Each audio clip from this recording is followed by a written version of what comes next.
Guehi's hamstring risk has England scrambling before Haaland and Norway arrive. Can England absorb this?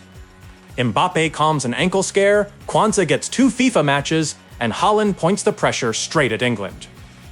Tablo Sports starts with Guehi, Tuchel, and that Norway quarter-final. We start with the problem England really didn't want: a defensive injury before facing the most obvious penalty box threat left in the tournament. That's a nasty place to begin. Guehi, a serious doubt for England's World Cup quarter-final against Norway. The injury headline matters because it changes England's risk calculation against Erling Haaland. This isn't a routine selection headache, it's a centre-back crisis landing at the worst possible moment.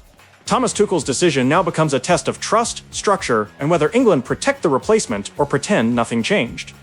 Marc Guehi is a serious doubt for England's World Cup quarter-final against Norway after picking up a hamstring strain in the win over Mexico. Sky reports that Guehi didn't take part in England's final training session in Kansas City, and that detail matters because this isn't a Tuesday night rotation issue. This is a knockout match. Norway are bringing Erling Haaland, and England may lose one of the defenders Thomas Tuchel would most want in exactly that duel. Here is the important bit. This is not done yet.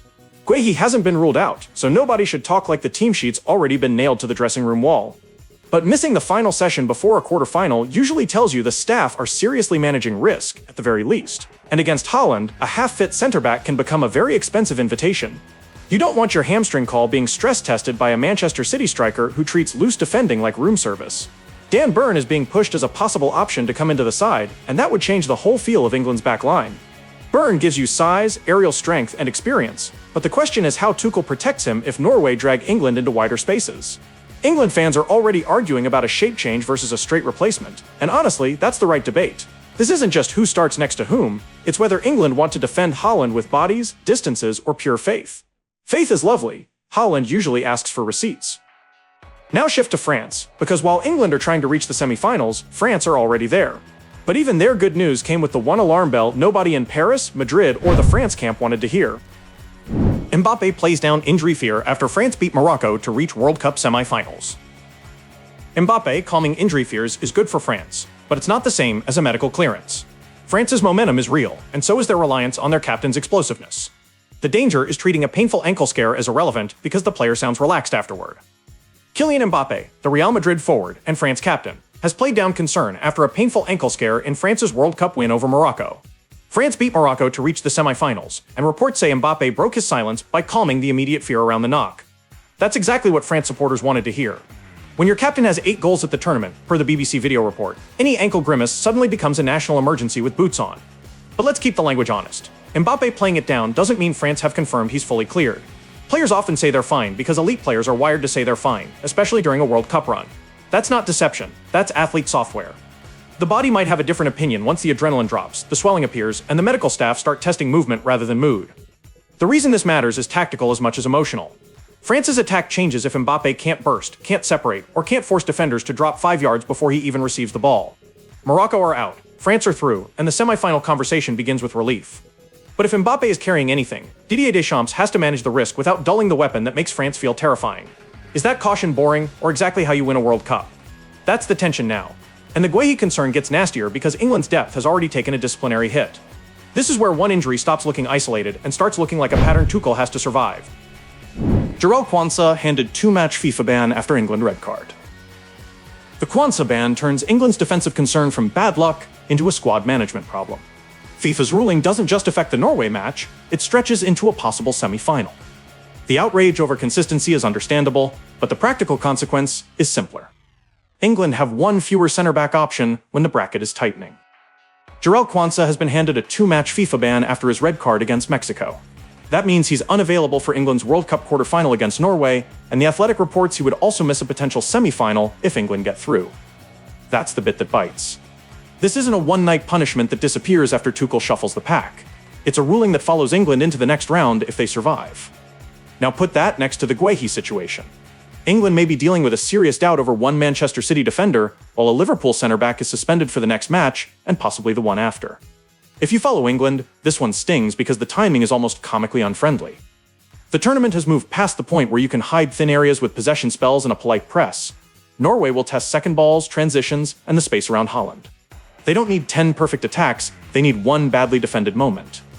Fans and pundits are questioning whether World Cup red card punishments are being applied consistently, and that's a fair conversation. Still, Tuchel can't manage a quarterfinal by arguing with the punishment table. He has to pick a defense that can survive without Quansah and potentially without Guehi, then decide whether England need an extra defender, a deeper midfield screen, or a braver high line. And that last option? Against Haaland, it always sounds better on a tactics board than it feels in real life. So while England are checking hamstrings and suspension lists, Haaland has moved to the microphone. And yes, you already know where this is going.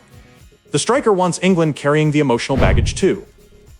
Haaland says pressure is all on England before Norway quarterfinal. Haaland's comments are classic pre-match pressure shifting, but they're not empty theater. Calling England clear favorites lets Norway play the underdog card while keeping their own danger intact. The trap for England is responding to the narrative instead of managing the match. Erling Haaland says the pressure is on England before Norway's World Cup quarterfinal on Saturday. The Manchester City striker called England one of the clear favorites and urged the media to put pressure on Thomas Tuchel's side. That's very Haaland. Blunt, simple, and delivered with the sort of calm that makes defenders more annoyed than reassured. Norway's first World Cup since 1998 has already given them a huge emotional stage, and now their biggest star is trying to make England wear the expectation. So let us be clear on this. Haaland didn't guarantee victory. That's important. He didn't need to, because the clever part is that he can frame Norway as the side with less to lose, while still being the most obvious individual threat in the tie. That's not humility, that's strategy with a smile. England are the deeper squad, the bigger football nation in this matchup, and the team that will get hammered harder if it goes wrong. Haaland knows that, Tuchel knows it too. Every England fan with a pulse knows it. The football point is that pressure changes choices. A defender steps off instead of engaging. A midfielder clears first time instead of taking the extra touch. A coach makes the conservative substitution 5 minutes earlier than planned. Norway don't need England to collapse. They need England to feel the game tightening, especially if Guehi isn't right and Quansah isn't available. Remember that warning we opened with? This quarterfinal is already being played in England's defensive meeting room before the ball's kicked. That said, Norway aren't floating through this build-up in perfect comfort either. Their own preparation has taken a strange little turn, and in a quarterfinal week, even hotel logistics start getting treated like tactical data. Norway change Miami hotel days before England World Cup quarterfinal.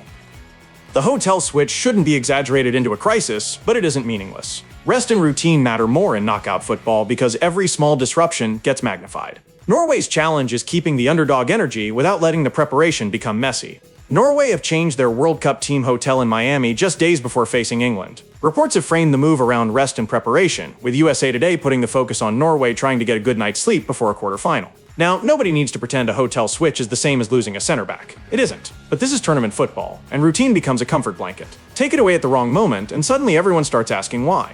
The key is not to invent drama that hasn't been confirmed. There's no basis here to claim illness or some huge behind-the-scenes meltdown. What we do have is a late change in base before Norway's biggest match in decades, and that creates a preparation question.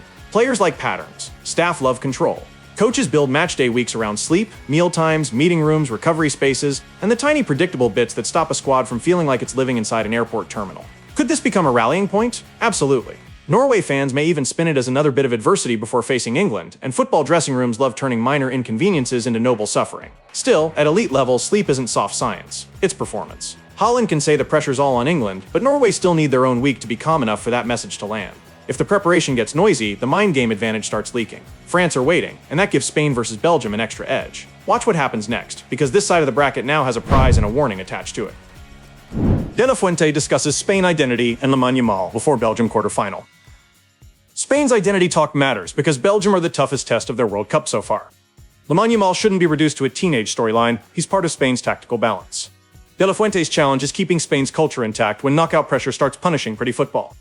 Luis de la Fuente has been talking about Spain's identity, culture, consistency, and Lamine Yamal before the World Cup quarterfinal against Belgium on Friday. Reuters frames Belgium as Spain's toughest test so far, and that feels right.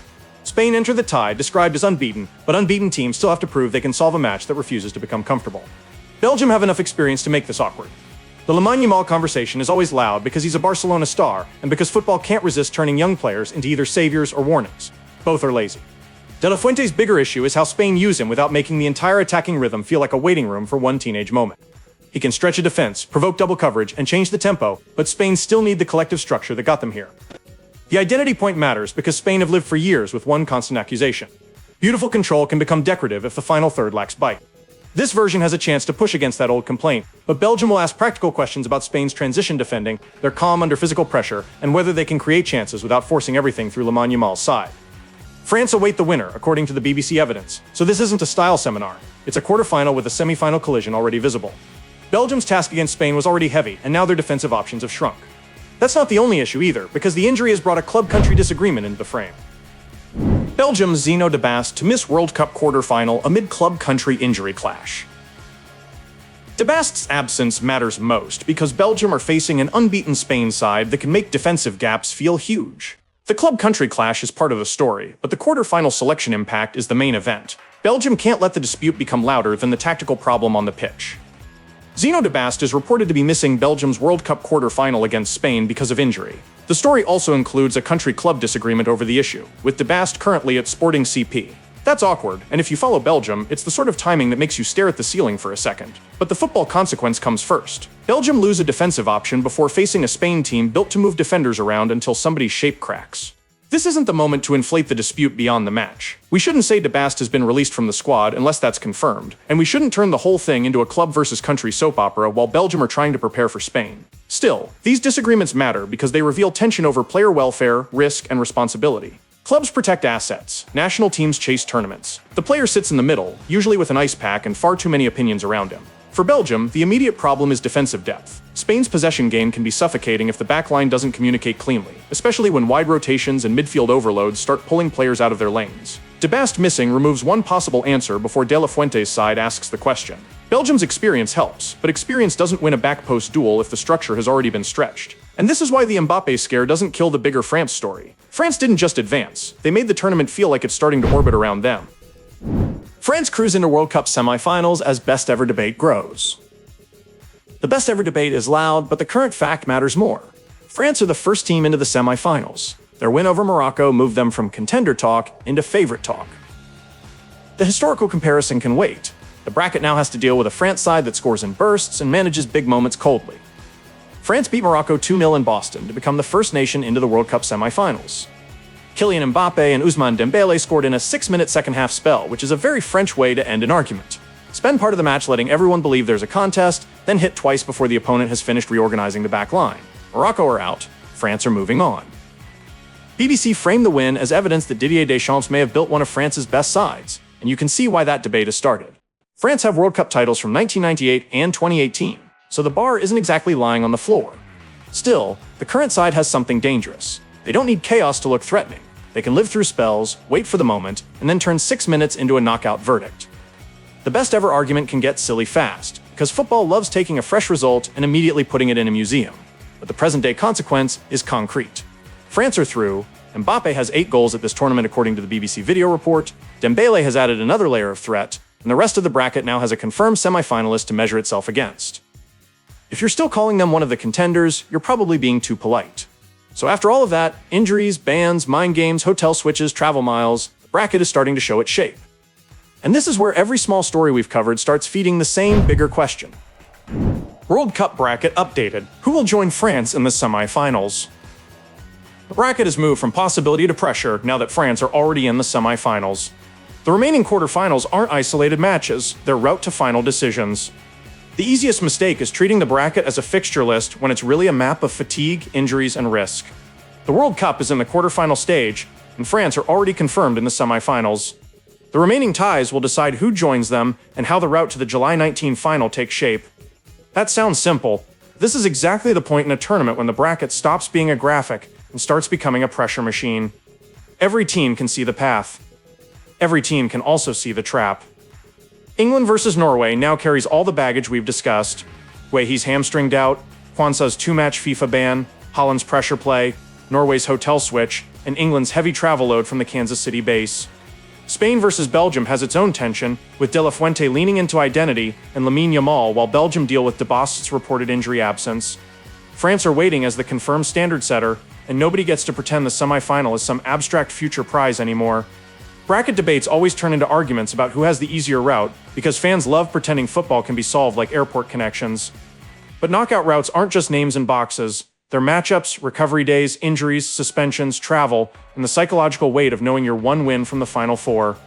France have their place. Everyone else now has to earn theirs under pressure that gets heavier with every update.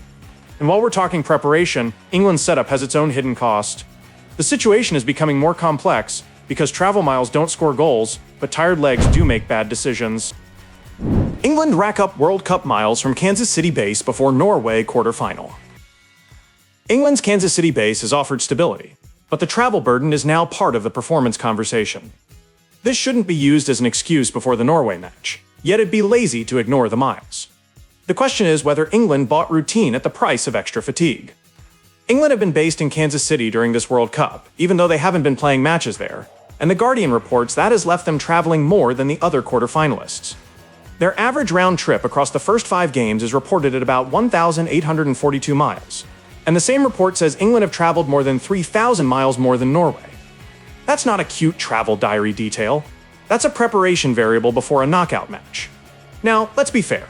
England have reportedly been happy with the base, and a settled camp can matter. Players know the rooms, the training setup, the recovery spaces, the rhythm of the day. That stability has value. But if you pick stability in one place and then keep flying long distances to play, you're making a trade. The body pays for that trade somewhere, especially in a tournament where recovery windows are tight and emotional stress is already high. If you're an England fan, the uncomfortable part is that this stacks with the defensive problems. Guehi is a serious doubt, Quansah is banned, Haaland is poking at the pressure button, Norway have traveled less. None of that means England lose, and travel alone won't decide the match. But this is exactly how quarterfinals get weird. A small fitness issue here, a suspension there, a heavy travel load in the background, and suddenly a favorite looks less smooth than the badge suggests. That's the World Cup picture tonight from Tablo Sports. England's defense is creaking before Haaland. France are through but still watching Mbappe's ankle. Spain and Belgium are carrying their own selection pressure. And the bracket is no longer theoretical. The next matches won't be decided by headlines alone. They'll be decided by which squad handles the hidden costs, the miles, the knocks, the bans, the disrupted routines, without letting one small crack become the whole story.